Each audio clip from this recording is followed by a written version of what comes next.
video where I talked about what's in a teaspoon of soil. I'm just going to grab some other topsoil right here, and it's difficult to know just looking how is our soil. What's the chemistry like? What's the biology like? But one thing we talked about is a way to improve any soil, and that's to add compost. Well, compost is in a lot of ways like soil, but Patrick, how do you think my handful of soil might compare to, say, a handful of compost? Well, if you could take a handful of compost and look at it visually.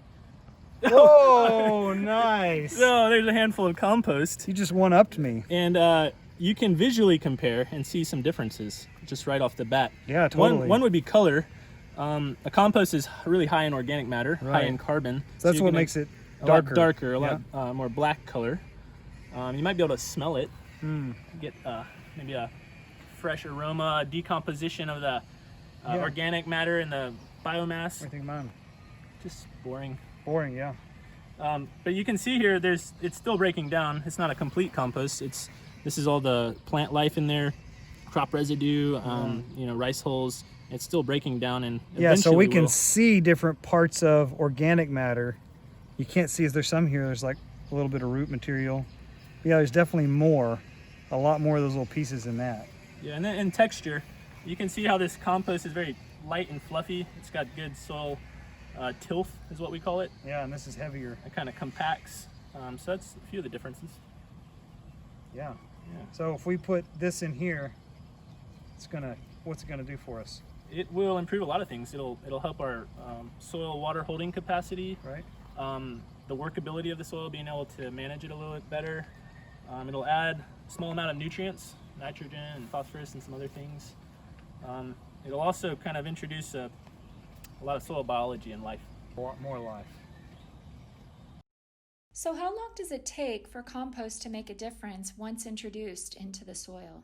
It's an excellent question. It is very difficult to change the texture of your soil. In fact, you cannot change the texture of your soil. The sand silt clay, you're always going to have the same amount of sand silt clay. So you can only change the tilth of the soil, and by doing that you cannot add too much of this. And just over time you could just add tons of it, and it will slowly improve your soil, but it's not an immediate thing. Yeah. So I think what you're saying is some things like tilth you mentioned are going to change immediately. You'd have other things like nutrients that are slower to be available and help, and then other things that it's not going to change. Yeah, so the microbial life that we talked about earlier is going to slowly improve over time, and that will increase nutrient cycling and easier breakdown of biomass that you might introduce later, or crop residue. Yeah. So it's hard to add too much of this stuff. Hey, thanks for watching. If you enjoyed this video, give it a thumbs up. If you want more information or resources, go to our website at echocommunity.org.